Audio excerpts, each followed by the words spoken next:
Bienvenue sur Selfa, votre canal du leadership et de l'information. Maroc, Espagne, Ceuta et Melilla, la souveraineté revient au premier plan. Une file ininterrompue de personnes passe la frontière, direction le Maroc. Après quelques heures à Ceuta, l'heure du retour est déjà venue pour ces migrants, à l'image d'Abdullah, 21 ans, contraint d'abandonner son rêve d'un avenir meilleur en Espagne. J'ai passé 14 ans à étudier, mais il n'y a rien au Maroc. C'est pour ça que je suis venu ici. Mais je n'ai trouvé aucune opportunité, donc je devrais rentrer chez moi. Le Premier ministre Pedro Sánchez s'est rendu en urgence sur place et a attribué la crise à une rumeur propagée par des groupes criminels. Ce qui s'est passé est une attaque, une violation de l'intégrité territoriale de l'Espagne. Ceuta est une ville espagnole et ces événements méritent toute notre réprobation. Le dossier de Ceuta et Melilla revient brutalement au centre des relations entre le Maroc et l'Espagne. Le ministre marocain de la Justice, Abdellatif Ouabi, a réaffirmé que Rabat continuait de revendiquer ces deux villes situées sur la côte nord-africaine. Madrid a répondu immédiatement. Pour le gouvernement espagnol, la souveraineté sur Ceuta et Melilla n'est pas négociable. L'Espagne considère les deux villes comme faisant pleinement partie de son territoire. Le Maroc, de son côté, les considère depuis son indépendance comme des territoires qui devraient, à terme, revenir sous souveraineté marocaine. Le désaccord est donc ancien. Mais ce qui rend la situation actuelle particulièrement sensible, c'est le contexte. À la fin du mois de juillet, Ceuta a connu une ruée migratoire d'une ampleur exceptionnelle. Selon Reuters, environ 72 000 personnes ont brièvement franchi la frontière. Au moins 96 personnes sont mortes. Les images de jeunes avançant à pied, nageant ou tentant de franchir les barrières ont provoqué un choc au Maroc, en Espagne et dans plusieurs pays européens. Et aujourd'hui, une nouvelle tension apparaît. Des appels circulent sur les réseaux sociaux pour une nouvelle tentative de passage massif le 15 août. Les autorités marocaines ont renforcé la sécurité aux abords de Ceuta et de Melilla. Elles ont également averti que les organisateurs de tels appels pourraient être poursuivis. Ce dossier dépasse donc largement une simple querelle diplomatique. Il pose d'abord une question de souveraineté. Deux États défendent deux lectures totalement opposées de l'histoire et du territoire. Mais il pose aussi une question beaucoup plus dérangeante pour l'Afrique. Pourquoi des milliers de jeunes sont-ils prêts à risquer leur vie pour franchir quelques mètres de frontière ? Pourquoi une ville située géographiquement en Afrique est-elle perçue par tant de jeunes comme une porte de sortie vers un avenir meilleur ? Le problème n'est donc pas seulement Ceuta. Le problème, c'est aussi le sentiment d'impasse qui pousse une partie de la jeunesse à considérer le départ comme la seule solution. Un continent qui veut parler de puissance doit aussi être capable d'offrir une perspective à sa jeunesse. Sinon, les frontières continueront de devenir des lieux de tension, de drame et de désespoir. Et dans ce contexte, Ceuta et Melilla resteront bien plus que deux villes disputées. Elles resteront le symbole d'une fracture profonde entre souveraineté territoriale et souveraineté économique. Tchad, pétrole, des inspecteurs anticorruption affirment avoir été agressés. Au Tchad, une affaire particulièrement grave touche aujourd'hui le cœur du secteur pétrolier public. L'autorité indépendante de lutte contre la corruption, appelée ILC, affirme que plusieurs de ses inspecteurs ont été interpellés et agressés pendant une mission de contrôle au sein de la Société des hydrocarbures du Tchad, la SHT.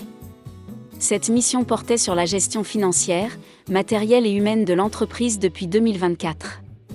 Les inspecteurs cherchaient notamment à consulter des documents liés aux ventes de pétrole brut. Parmi les pièces demandées figuraient les factures adressées aux acheteurs du brut tchadien. Selon l'ILC, ces documents étaient nécessaires pour vérifier si les revenus provenant des ventes de pétrole avaient été correctement enregistrés. Toujours selon l'autorité anticorruption, plusieurs responsables de la SHT auraient refusé de remettre les documents. Puis la situation aurait dégénéré. L'ILC affirme que des agents lourdement armés de l'Agence nationale de sécurité de l'État sont intervenus. Des responsables, inspecteurs et assistants auraient été menottés, cagoulés, agressés, puis conduits dans les locaux de l'agence de sécurité. Ils y auraient été retenus pendant plusieurs heures. Leurs téléphones et leurs ordinateurs auraient également été saisis et examinés. Il faut être rigoureux. À ce stade, ce sont les accusations formulées par l'autorité anticorruption. Reuters indique que la SHT et l'agence de sécurité concernée n'avaient pas répondu immédiatement à ces accusations. Mais si ces faits sont confirmés, la situation pose une question fondamentale. Comment peut-on parler de lutte contre la corruption si ceux qui doivent contrôler les comptes ne peuvent pas accéder aux documents ? Le pétrole appartient au patrimoine économique du pays.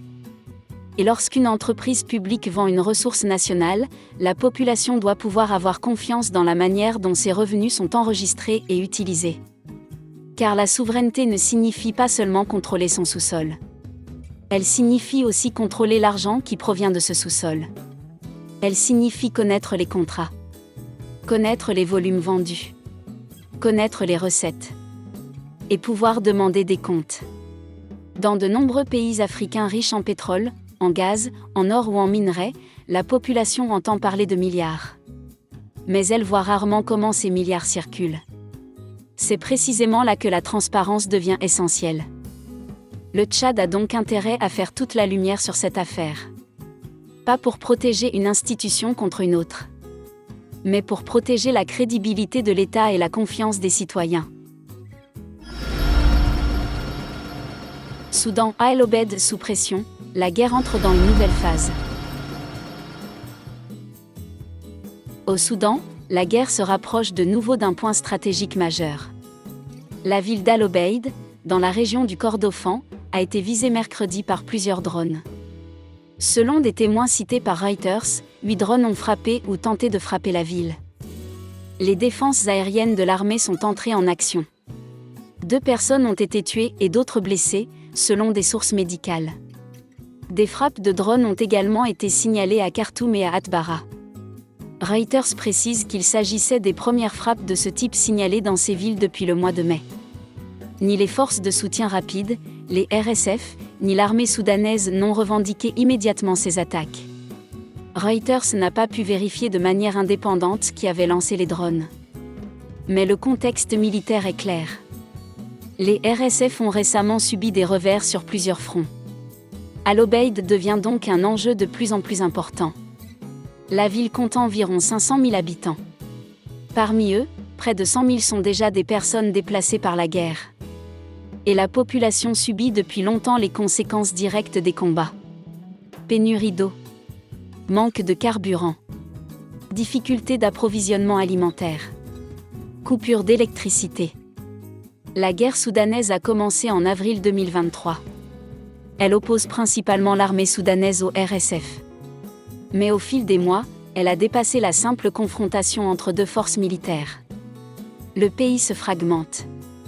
Les RSF contrôlent encore une grande partie du Darfour et y mettent en place une structure politique parallèle. L'armée contrôle une grande partie de l'Est et cherche à renforcer la légitimité du gouvernement qu'elle soutient. Plus cette situation dure, plus le Soudan risque de s'installer dans une division de fait. 2 zones, 2 pouvoirs, 2 appareils militaires. Et entre les deux, des millions de civils. L'Afrique ne doit pas s'habituer à cette guerre. Car lorsqu'un pays aussi vaste que le Soudan se fracture, les conséquences ne restent jamais à l'intérieur de ses frontières. Elles se déplacent avec les réfugiés. Elles touchent le commerce. Elles fragilisent les pays voisins. Elles alimentent les trafics, les armes et l'instabilité régionale. Le Soudan n'a donc pas seulement besoin d'une pause militaire. Il a besoin d'une issue politique crédible.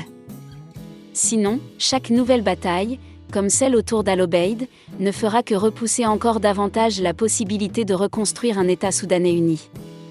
Selfa Leadership et Information, mettez un pouce levé et abonnez-vous.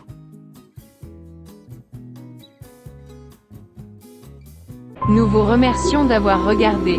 Nous espérons que cette vidéo vous a apporté un éclairage précieux. N'oubliez pas de vous abonner à notre chaîne et d'activer la fonction de notification pour rester au courant de nos vidéos informatives.